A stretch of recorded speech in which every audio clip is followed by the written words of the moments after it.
algo extraordinário, imenso. Um barulho ou um toque que se ouvirá nos quatro cantos do mundo. E aí, o que acontecerá depois desta trombeta ser tocada? O anjo ou o rei, ele se apresentará. Quando todos olharem para as nuvens, ouvir a trombeta, o rei se apresentará. E se apresentará para quê? Por que o rei se apresentaria? Porque o rei se apresenta diante do seu povo. Ele se apresenta com o intuito de fazer um manifesto. Ele se apresenta com o intuito de trazer informações ou delegar ordens.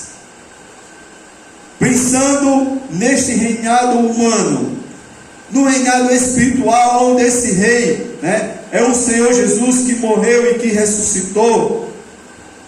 Ele se apresentará simplesmente para colher os seus servos, para dizer assim: vinde bendito do meu Pai, entrai agora no descanso eterno, habitai na morada eterna, na nova Jerusalém. É isto que este rei fará para todos aqueles que crerem. Então, o arrebatamento é uma das etapas. O arrebatamento é uma das etapas da vinda do Senhor Jesus. É quando os salvos em Cristo, que ainda estiverem vivos, assim como lemos, serão arrebatados. Serão arrebatados pelo Senhor Jesus para os céus, para viver agora a eternidade. E quais são as etapas desse arrebatamento? Vamos ler, como nós lemos aqui, ao versículo 16. Pois dada a ordem com a voz do arcanjo e ressoada a trombeta, a primeira etapa será o toque da trombeta. Ah, pastor, como é que vai se dar? E quanto tempo? Quantos minutos? Segundos? Eu não sei. Quanto tempo demorará? Será um dia de toque? Um minuto, uma hora, um segundo? Eu não sei. Eu sei que a Bíblia fala sobre a vida do Filho do Homem como um relâmpago. Quantos minutos demora um relâmpago? Quantos minutos? Um minuto demora um relâmpago? Relampeja, muito aqui em Pacatuba. Quantos minutos demora? Quantos segundos demora? É rápido assim? Milésimos de segundo. Muito rápido. Então, quando a trombeta tocar, ele virá desta forma. Então a primeira etapa será o toque da trombeta. O toque da trombeta. Qual a segunda etapa? O aparecimento agora do Senhor nas nuvens. Ele vai aparecer nas nuvens. Todo olho o verá.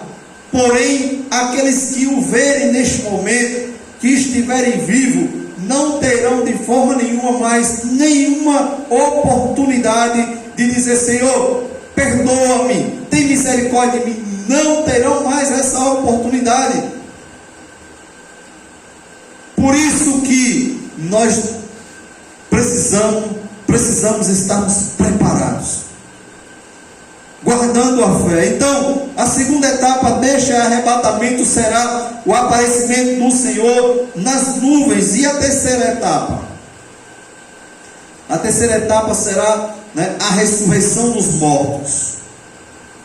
É assim que nós lemos. Então, os mortos em Cristo ressuscitarão primeiro. Ah, pastor, então aí é algo demorado.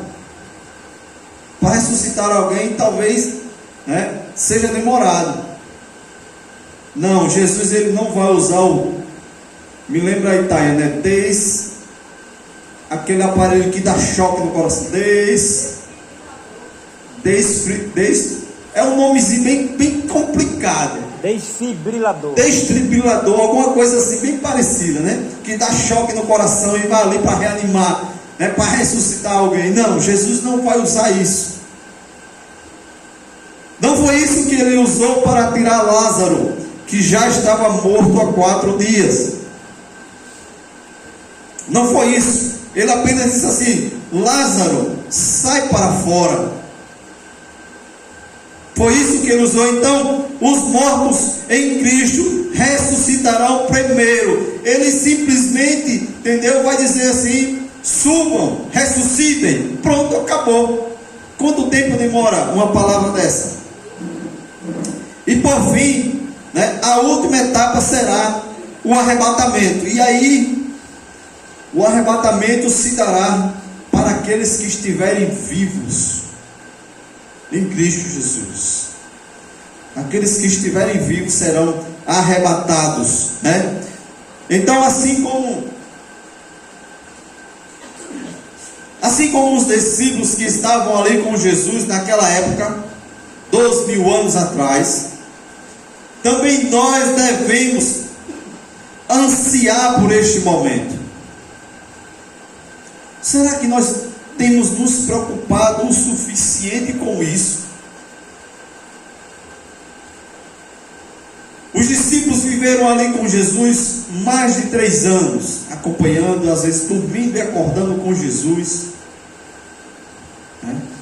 Vendo tudo o que ele operava, as multiplicações de pão, de peixe, a cura de enfermos desenganados, a ressurreição de mortos.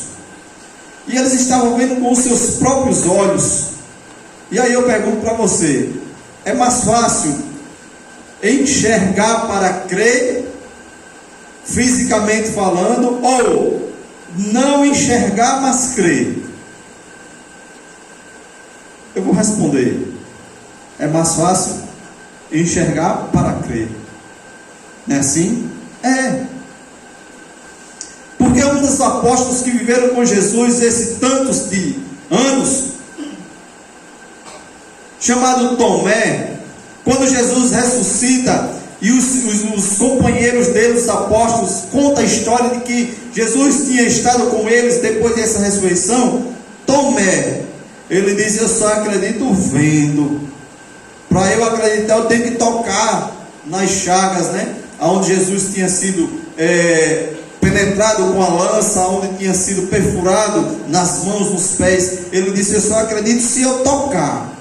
Aí eu digo: imagine só, Tomé, que estava com o Senhor Jesus, para acreditar tinha que ver. E nós, nos nossos dias, eu sei que não é fácil, irmãos, mas agora nós temos que crer naquilo que nós não enxergamos fisicamente, mas espiritualmente enxergamos. Sabe por quê? Porque o Senhor Jesus, Ele nos deu o Espírito Santo para habitar em nossas vidas. Então, por fim, acontecerá o arrebatamento. E esses discípulos, eles ansiavam por este momento, né? Pelo arrebatamento. E com certeza será algo excepcional, maravilhoso, espetacular, lindo de se participar, de se ver, de se viver. Será algo maravilhoso. Mas o Senhor Jesus também, Ele não nos dá definições concretas sobre quando isso vai acontecer. Ele não nos dá definições concretas, sabe, sobre quando isso vai acontecer. Aí me pergunte: por que, pastor? Perguntem. Perguntem por que, pastor? Perguntem. Muito bem. Porque Ele não nos quer ansiosos. Tá certo? Ele não nos dá definições concretas sobre quando isto vai acontecer, porque Ele não nos quer ansiosos. Sabe por quê? Porque a ansiedade, ela nos afasta da presença de Deus. A ansiedade nos leva a um sofrimento da alma. Eu não sei se aqui, de repente, alguém está com essa dificuldade, né? Vivendo esse processo de ansiedade, essa doença do século. Então ela causa sofrimento na alma. E isto é uma demonstração, em muitos momentos, em muitos dos casos, da falta de fé. Da falta de fé. O Senhor, Ele quer que nós confiemos nele, descansemos nele, acreditamos na sua palavra e no seu poder. No Evangelho de Mateus, no capítulo 6, os versos 25 ao 34, a palavra do Senhor diz assim: portanto eu digo, não se preocupem com a sua própria vida. Ele está falando com os seus apóstolos nesse momento. E olha o que ele está dizendo: não se preocupem com suas próprias vidas, quanto ao que haveis de comer, nem com o seu próprio corpo, quanto ao que haveis de vestir. É difícil nós não se preocuparmos com essas coisas, com o que vamos comer amanhã, ou com o que vamos vestir. Talvez seja impossível nós não se preocuparmos com isso. Mas o que Jesus está dizendo aqui é que nós não podemos de forma nenhuma deixar estas preocupações sobressair a nossa fé, a nossa paz. Não podemos. Porque o ser humano, ele não está satisfeito com o suficiente. Com o feijão, o arroz, a farinha, o peixe, a carne de charque. Não está satisfeito. Com uma sandália, um sapato. Não está satisfeito. Quer sempre ter mais. Quer sempre ter mais, busca mais. Se tem um par de sandália, quer ter dois. Se tem uma roupa para vestir hoje, já está se preocupando em buscar outra para amanhã. E assim vai, desinvestando, como dizemos, nestas situações de busca. E torna-se, em muitos dos casos, um processo de ansiedade. E aí o Senhor Jesus diz: não se preocupem com isso. Por quê? Ele diz: não é a vida mais importante que a comida, e o corpo mais importante do que a alma. Então, se preocupem mais com suas vidas, com a sua alma. Ele segue no versículo 26. Observem as aves do céu. E aqui tem muitas, muitas aves no céu, muitos pássaros. Pelo menos eu vi no caminho ali, tem um buraco ali que eu vi muito urubu. Muito urubu, não sei nem como chama ali, Félix, mas sabe onde é, né? Lá na subida tiraram muita terra ali e sempre fica muito urubu por ali, por exemplo. Mas além deles, dos urubus, tem muitas outras qualidades, espécies de aves aqui, não é assim? E vocês já viram essas aves preocupadas? Já viram elas nuas? Já viram elas sem ter o que comer? Era isso que Jesus estava pontuando para os seus apóstolos. Observem as aves do céu, não semeiam, nem colhem, nem armazenam em celeiros. Contudo, o Pai Celestial as alimenta. As aves não se preocupam em guardar para amanhã. não se preocupam o que vão vestir amanhã. O Senhor, o Deus Todo-Poderoso, as alimenta, né? As alimenta. Não tem, aí ele continua, não tem vocês muito mais valor do que elas? Quem de vocês, por mais que se preocupem, pode acrescentar uma hora que seja na sua vida? Nós não podemos acrescentar na realidade um segundo das nossas vidas, porque na hora que Deus disse, chegou a hora, chegou, ponto e acabou. O tesouro, quando nós ajuntamos, seja lá debaixo do colchão, seja no banco, a fortuna, nada disso vai importar neste momento, porque nós não podemos de forma nenhuma acrescentar um segundo das nossas vidas. E o verso 28 ele diz: porque se vocês se preocuparem com porque vocês se preocupam com roupas, vejam como crescem os lírios do campo, eles não trabalham nem tecem. Contudo eu digo que nem Salomão em todo o seu esplendor vestiu-se como eles. Se Deus veste assim a erva do campo, que hoje existe e amanhã é lançada no fogo, não vestirá muito mais a vocês, homens de pequena fé. Portanto, não se preocupem dizendo: que vamos comer? Ou que vamos vestir? Ou como acordaremos? Pois os pagãos é que correm atrás dessas coisas, mas o Pai Celestial sabe que vocês precisam dela.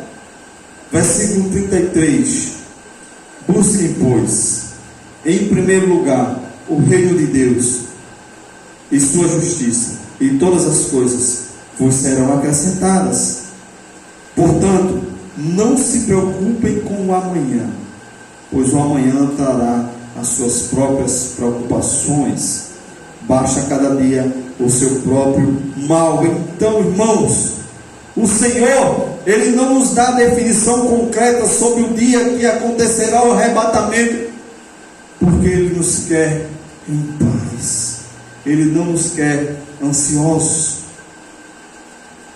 Ele quer que nós estejamos em paz. E então,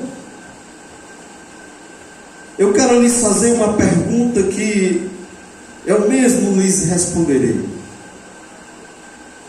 O que nós precisamos então fazermos para abreviar ou abreviarmos o dia do arrebatamento? Podemos fazer alguma coisa?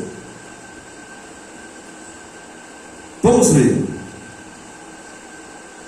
Mateus capítulo 24, como já foi lido aqui nesta tarde, versos 12 e 13, diz assim: devido ao aumento da maldade, o amor de muitos esfriará, mas aquele que perseverar até o fim será salvo.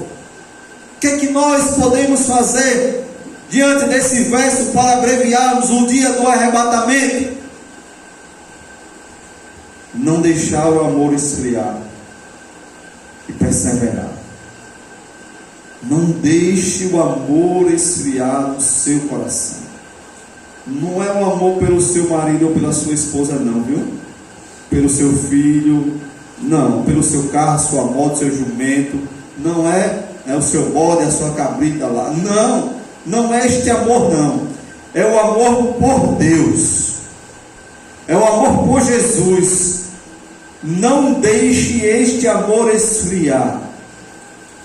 Não deixe.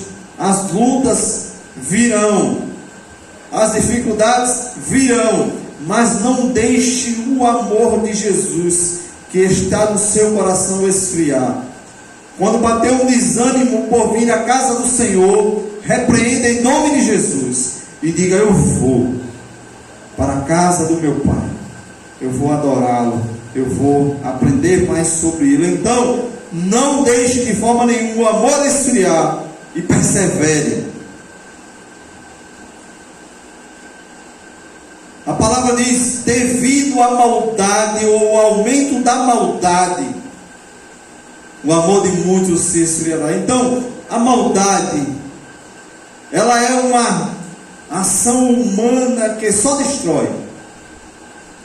Alguém já ouviu falar que a maldade construiu alguma coisa? Eu até hoje não vi. Eu só vejo dizer que a maldade destrói. E a maldade, ela começa a destruir quando as nossas crianças perdem a sua mentalidade de inocência e começa a entender as maldades desse mundo, mas não apenas entender, mas também a praticá-las. Então, a maldade, ela só destrói. O Senhor Jesus, ele poderia ter dito que este sentimento seria arrancado do meio da humanidade quando o povo ouvissem falar sobre o seu reino. Mas ele não diz isso. Ele diz que a maldade se multiplicaria. E por se multiplicar a maldade, e por aumentar a maldade, Jesus, ele poderia ter dito: enquanto mais o povo ouvir falar, mas a maldade vai cessar. Não, ele não diz isso. Ele diz: devido ao aumento da maldade. Ou seja, desde sempre o Senhor, ele nunca de forma nenhuma prometeu a ninguém uma vida só de prosperidade, uma vida só de paz. Ele sempre se preocupou em informar os seus que para segui-lo todos enfrentariam muitas dificuldades, muitas lutas. Para seguir Jesus nos dias de hoje também é desta forma. Você, eu, nós enfrentaremos muitas lutas, muitas dificuldades, muitas maldades. Porém, nós precisamos de quê? Perseverar e manter o amor por ele aquecido.